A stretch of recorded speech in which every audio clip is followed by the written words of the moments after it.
Hello, എല്ലാവർക്കും നമ്മുടെ വീഡിയോയിലേക്ക് സ്വാഗതം. സൗന്ദര്യം വർദ്ധിപ്പിക്കാനും വെളുക്കാനും ആയിട്ട് എത്ര രൂപയാണ് നമ്മൾ ഇന്ന് ചിലവാക്കുന്നത്. അത് സ്കിന്നിനോ ചോദിച്ചാൽ ചിന്തിച്ചാൽ അതിൻ്റെ ഗുണദോഷങ്ങൾ പലരും മനസ്സിലാക്കുന്നില്ലെന്ന് തന്നെ പറയാം. പെട്ടെന്ന് നിറവും സൗന്ദര്യം വർദ്ധിക്കുന്ന എല്ലാ വസ്തുക്കൾക്കും അത്രയധികം കെമിക്കലുണ്ടാകുന്നത് തീർച്ചയാണ്. വിളിക്കുന്ന മുറയ്ക്കുന്നതിന് അത് നിലനിൽക്കുന്നില്ല എന്നുള്ള കാര്യം നാം ശ്രദ്ധിക്കേണ്ടതുണ്ട്. എന്ന് മാത്രമല്ല അതിൻ്റെ സൈഡ് എഫക്റ്റ് തീർച്ചയാണ്. അതിനാൽ ബ്രൈറ്റ്നിങ്, ലൈറ്റ്നിങ്, ലാസ്റ്റിംഗ് എന്നത് പ്രകാശിപ്പിക്കുക, അത് മിന്നൽ വേഗത്തിലാക്കുക, അത് നിലനിർത്തുക ചെയ്തുകൊണ്ട് നിലനിർത്തുക. താനെ ഏത് സ്കിന്നും അതിനകത്ത് പ്രകാശം വെളുപ്പ് നമുക്ക് വന്നുകൊണ്ടും നാം ഏറ്റവും നാച്ചുറലാണെന്ന് കരുതുന്ന അലോവേറ ജെല്ലിൽ, സൺസ്ക്രീൻ ക്രീമിൽ പോലും അത് കേടുകൂടാതിരിക്കാൻ എത്ര പ്രിസർവേറ്റീവുകളാണ് ചേർക്കുന്നതെന്ന് ചിന്തിച്ചിട്ടുണ്ടോ? മാർക്കറ്റിൽ നിന്ന് വാങ്ങുന്ന അലോവേറ ജെല്ല് വളരെ ട്രാൻസ്പെറൻ്റ് ആയിരിക്കും. ഇപ്പോൾ ഞാനിവിടെ അലോവേറ ജെല്ല് ഉണ്ടാക്കി സെയിൽ ചെയ്യുന്നുണ്ട്. ഇത് നമുക്ക് കാലങ്ങളോളം സൂക്ഷിച്ച് വെക്കണം. തീർച്ചയായിട്ടും പ്രിസർവേറ്റീവ് കൂടിയേ തീരുള്ളൂ. പിന്നെ നമ്മൾ കൂടുതൽ കടയിൽ നിന്ന് ട്രാൻസ്പെറൻ്റ് അലോവേറ ജെല്ലിൽ അലോവേറ ജെല്ലിൻ്റെ എക്സ്ട്രാക്റ്റാണ് ചേർക്കുന്നത്. അത് 10% മാത്രമേ എക്സ്ട്രാക്ട് ചേർക്കുന്നുള്ളൂ. ബാക്കി ഡിയം വാട്ടറാണ്. അതിൽ ഫീനോക്സ്, അതിൽ തേക്കുന്നത് പ്രിസർവേറ്റീവ്സ് എന്നാൽ sodium benzoate, carbomer, phenoxyethanol, titanium dioxide, propylene glycol, glycerin, ഡിയം വാട്ടർ, വൈറ്റമിൻ ഇങ്ങനെയുള്ള ചേർത്താണ് നമ്മളിത് അലോവേറ ജെല്ല് ട്രാൻസ്പെറൻ്റ് ആയിട്ട് വിപണിയിൽ വിൽക്കുന്നത്. ഞാൻ ഉണ്ടാക്കുന്നത് അലോവേറ ജെല്ല് നേരിട്ട് എടുത്തിട്ടാണെങ്കിൽ പോലും ഇത്രയും ചേർത്താൽ മാത്രമേ ഇത് നമുക്ക് കേടുകൂടാതെ സൂക്ഷിക്കാൻ സാധിക്കുകയുള്ളൂ. അതുപോലെ സൺസ്ക്രീൻ ക്രീമായാലും ഇതെല്ലാം തന്നെ നമുക്ക് നമ്മുടെ വീട്ടിലുള്ള സാധനങ്ങൾ വെച്ചുകൊണ്ട് വലിയ ട്രാൻസ്പെറൻ്റ് ഒന്നും ആയില്ലെങ്കിൽ തന്നെ ഏറ്റവും ഗുണത്തോട് വീട്ടിലുണ്ടാക്കാൻ സാധിക്കും. അത് ഞാനിവിടെ ഈ വീഡിയോയിൽ കാണിക്കുന്നുണ്ട്. പിന്നെ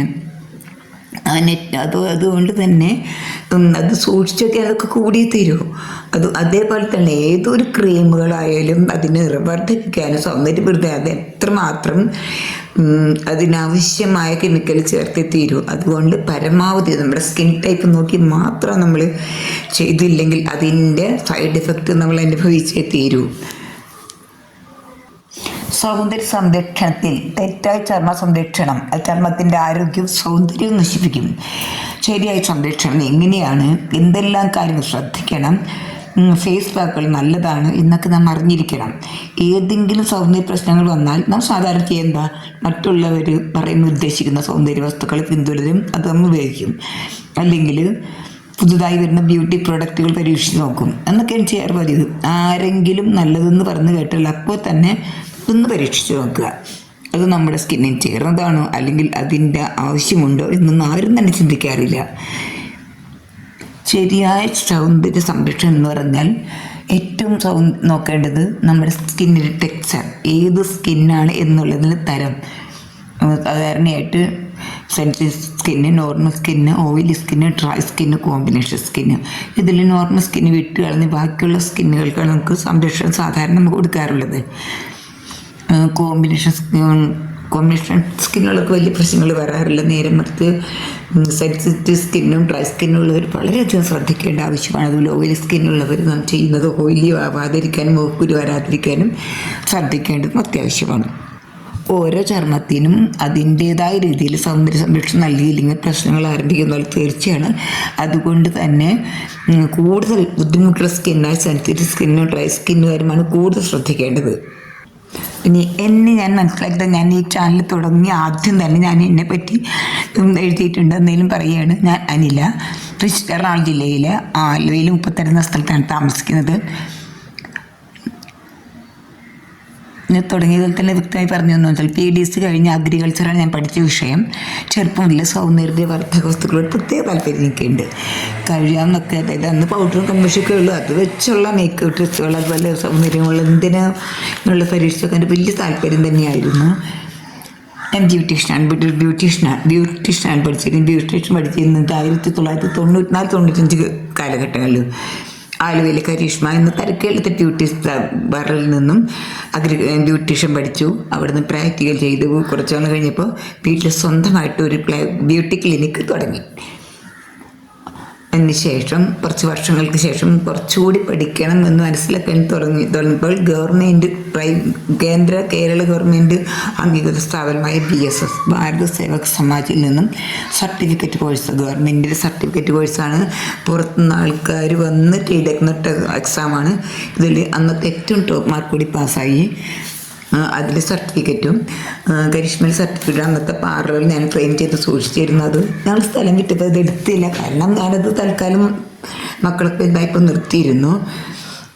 പിന്നെ എൻ്റെ കയ്യിലുണ്ട് എന്ന് പറയുന്നത് അന്ന് തന്നെ അഡ്വാൻസ് സർട്ടിഫിക്കറ്റ് വേറെ ഒരെണ്ണം ഗോൾഡ് ഫേഷ്യൽ തുടങ്ങിയ കാലമായിരുന്നു. അതിൻ്റെ സർട്ടിഫിക്കറ്റിൻ്റെ കോപ്പി ഞാൻ ഇതിൽ വെക്കുന്നുണ്ട്.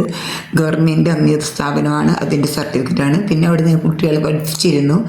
അതിൻ്റെ ആ പിള്ളേർക്ക് കൊടുത്തിരുന്ന സർട്ടിഫിക്കറ്റിൻ്റെ ഒരു കോപ്പി പോലും ഞാൻ ഇതിലിട്ട് വെച്ചിരിക്കുന്നു. അതുകൊണ്ട് അത്യാവശ്യം ചെറിയ ചെറിയ പ്രശ്നം സ്കിന്ന്, പിന്നെ എല്ലാ ബ്യൂട്ടി ടിപ്സുകളും ഞാൻ കാണാറുണ്ട്. എല്ലാം കണ്ടു നോക്കും. അത്യാവശ്യം നല്ലതൊന്നും പരീക്ഷിച്ച് നോക്കാറുണ്ട്. അതിൻ്റെയൊക്കെ സ്വാധീനവും എന്നിലുണ്ട്. എന്ന് ഞാൻ ഏറ്റവും നാച്ചുറലായി വീട്ടിലുണ്ടാക്കുന്ന സാധനങ്ങൾ കൊണ്ട് പരീക്ഷിച്ച് നോക്കിയത് നമ്മൾ അലോവേറ ജെല്ലുകൾ അങ്ങനെ ഉണ്ടാക്കി നമുക്ക് ഉപയോഗിക്കാം. അതിലൊരു അലോവേറ ജെല്ലിൻ്റെ പറ്റി ഞാനിവിടെ പറയാം. അത് നിങ്ങൾ കണ്ട് മനസ്സിലാക്കിയിട്ട് അങ്ങനെ ചെയ്യാൻ ശ്രമിച്ചത് നമുക്ക് വലിയ ട്രാൻസ്പെറൻ്റ് ഒന്നും അല്ലാത്ത അലോവേറ ജെല്ല് ഉണ്ടാക്കാൻ സാധിക്കും. സാധാരണ ഇപ്പോൾ കോൺഫ്ലവറോ അലോവേറ ജെല്ലിനൊപ്പം കോൺഫ്ലവർ ചേർക്കുന്നവരുണ്ട്, പൊട്ടാറ്റോ സ്റ്റാർച്ച് ചേർക്കും. ഞാനിവിടെ കോക്കനട്ടിൻ്റെ സ്റ്റാർച്ചാണ് എടുത്തിരിക്കുന്നത്. കോക്കനട്ട് സ്റ്റാർച്ച് എന്ന് വെച്ചാൽ അതിൽ പൗഡറിനൊക്കെ ഉപയോഗിക്കുന്നതാണ്. ഒരുപാട് ക്രീമുകളിലും ജെല്ലൊക്കെ ഫുഡ് ചെയ്തിട്ടുണ്ട്. വളരെയധികം സോഫ്റ്റായതും നമുക്കത് സ്കിന്നൊക്കെ വല്ല മൃദുലമായി തോന്നും. വളരെയധികം സുഖം, ഒരു ഭയങ്കര ഒരു ഇത് തോന്നുന്ന ഒരു സ്കിൻ ടൈപ്പർക്ക് എല്ലാ ടൈപ്പർക്കും യോജിക്കുന്ന ഒരു സ്റ്റാർച്ചാണത്. അപ്പോൾ എല്ലാത്തും മൃദുവായി തോന്നും, നമുക്കൊരു കോൺഫിഡൻസ് കിട്ടുന്ന രീതിയിലുള്ളത് കൊണ്ട് തന്നെ ഞാനിതിൽ ഈ ജെല്ലി ചേർക്കുന്നത് കോക്കനട്ട് സ്റ്റാർച്ചാണ്, അല്ല ടാപ്പിക്കോ സ്റ്റാർച്ചാണ്. ടാപ്പിക്കോ സ്റ്റാർച്ച് എങ്ങനെ ഉണ്ടാക്കുന്നു നമുക്ക് നോക്കാം. ആദ്യം തന്നെ ഒരു ടാപ്പിയൊക്കെ ഒരു കപ്പ, ഞങ്ങൾ കപ്പ എന്ന് പറയുന്നത്, അത് അല്ലെങ്കിൽ മരക്കച്ചീനി എന്നൊക്കെ പറയാം. മരിച്ചയുടെ കഷ്ണം ഒരെണ്ണം എടുത്തിട്ട് നല്ലപോലെ കഴുകി വൃത്തിയാക്കി ചെറിയ കഷ്ണങ്ങളാക്കി നല്ലപോലെ കഴുകണം. കഴുകിയതിന് ശേഷം മിക്സിയിൽ ചെറിയ കഷ്ണങ്ങളൊക്കെ അരച്ചെടുക്കുമ്പോൾ ഇത് ഒരു സ്ട്രൈനറിലിട്ട് ഒരു തുണി കൊണ്ട് അരിച്ചെടുക്കുക. ആ വെള്ളമാണ് നമ്മൾ കുറേ നേരം എടുത്ത് വെക്കുമ്പോൾ അതിൻ്റെ അടിയിലോട്ട് സ്റ്റാർച്ച് ഉറിഞ്ഞുകൂടും.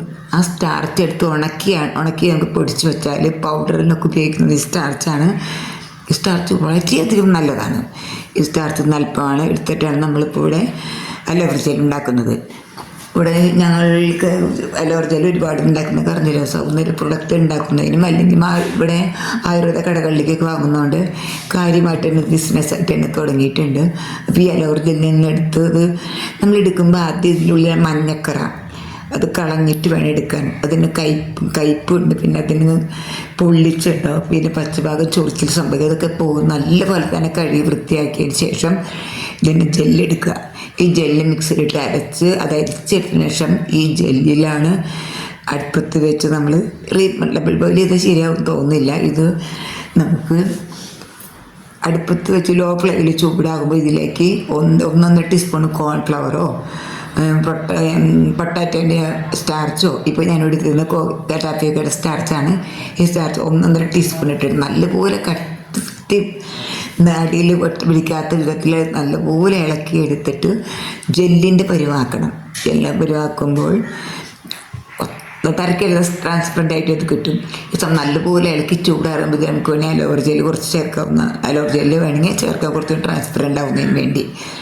അതിനുശേഷം ഇതിലോട്ട് ബദാം ഓയിലോ കോക്കനട്ട് ഓയിൽ ചേർക്കും. ഞാനിവിടെ ബദാം ഓയിലാണ് ചേർത്തിരിക്കുന്നത്. അതുപോലെ ഗ്ലിസറിൻ, വൈറ്റമിൻ ഇ, അതൊക്കെ അതിൻ്റെ ഒരു ലെവലനുസരിച്ച് നമ്മൾ എത്രത്തോളം എടുത്തതനുസരിച്ച് ചേർക്കാവുന്നതാണ്. പിന്നെ ഇതിലും ചേർക്കുന്നത് ജോജോബ എസൻഷ്യൽ ഓയിലാണ്, പിന്നെ റോസ് എസൻഷ്യൽ ഓയിലും. ഇതിൽ സ്മെല്ലായിട്ട് ചേർക്കാം. വൈറ്റമിൻ ഇ ഇതൊക്കെ ചേർത്ത് നല്ല ജെല്ലായിട്ട് സൂക്ഷിച്ചാൽ നമുക്ക് അടിപൊളിയായിട്ട് നമുക്ക് നമ്മുടെ ജെല്ലിന് പിന്നെ ഉണ്ടാക്കുന്ന ഒരുവിധം ജെല്ലുകൾക്കും ക്രീമുകൾക്കും ഒക്കെ നമ്മൾ ഉപയോഗിക്കുന്നത് ഈ അലോവേറ ജെല്ലാണ്. പ്ലെയിൻ അലോവേറ ജെൽ, അത് കളർക്ക് ചേർക്കാത്ത അലോവേറ ജെല്ലാണ് കൂടുതൽ നല്ലത്. അതുപോലെ ഇനി സൺസ്ക്രീൻ ക്രീമും എല്ലാം തന്നെ നമ്മൾ നാച്ചുറലായിട്ട് എങ്ങനെ ഉണ്ടാക്കാമെന്നുകൂടി കണ്ടൊക്കെ. ഇപ്പോൾ ഇത്ര സമയമായതുകൊണ്ട് തൽക്കാലം നിർത്തുന്നു. എല്ലാവരും എൻ്റെ വീഡിയോ കാണണം, എന്നെ സഹായിക്കണം, സബ്സ്ക്രൈബ് ചെയ്യണം. ഇത് പുതിയ നാച്ചുറൽ പ്രൊഡക്റ്റുകളായിട്ട് നമ്മുടെ വീട്ടിലുണ്ടാക്കുന്ന ഉപയോഗിച്ച് ഏറ്റവും അടിപൊളിയുള്ള ക്രീമും ജെല്ലും ടോണറും ക്ലെൻസറും എല്ലാം എങ്ങനെയാണ് നമ്മൾ ഉപയോഗിക്കുന്ന ഒരു ഫേഷ്യൽ എങ്ങനെ ചെയ്യാം, സൺസ്ക്രീൻ ക്രീം, അതുപോലെ ലിപ് ബാമുകൾ എങ്ങനെ ഉണ്ടാക്കിയെടുക്കാം എന്നുള്ളതിനെ പറ്റി ഉള്ളൊരു വീഡിയോകളുമായിട്ട് സ്ഥിരമായിട്ട് ഞാൻ സൗന്ദര്യ ബ്യൂട്ടി പ്രൊഡക്റ്റുകളുമായിട്ട് വരുന്നതാണ്. അതുവരെ നിങ്ങളെന്നെ സഹായിക്കണം. തെറ്റുകളുണ്ടെങ്കിൽ ക്ഷമിക്കും. ഒരിക്കലും ഒരിക്കലും അബദ്ധം വരാത്ത രീതിയിലുള്ള എല്ലാ ടൈപ്പുകാർക്കും യോജിച്ച വിധത്തിലുള്ള പ്രോഡക്റ്റുകൾ ഞാൻ ഇടുന്നതാണ്. നിർത്തട്ടെ. എല്ലാവരും എന്നെ സഹായിക്കുക. സബ്സ്ക്രൈബ്, ലൈക്ക് ചെയ്ത് ഷെയർ ചെയ്യാൻ മറക്കരുത്. Good bye.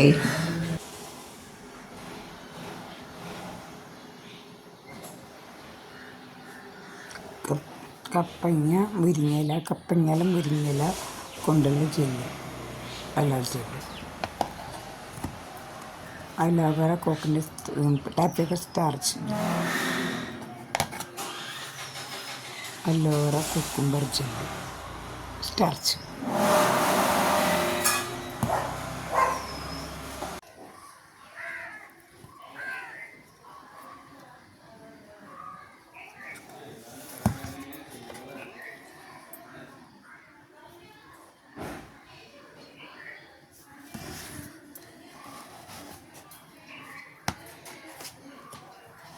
രാവിലെ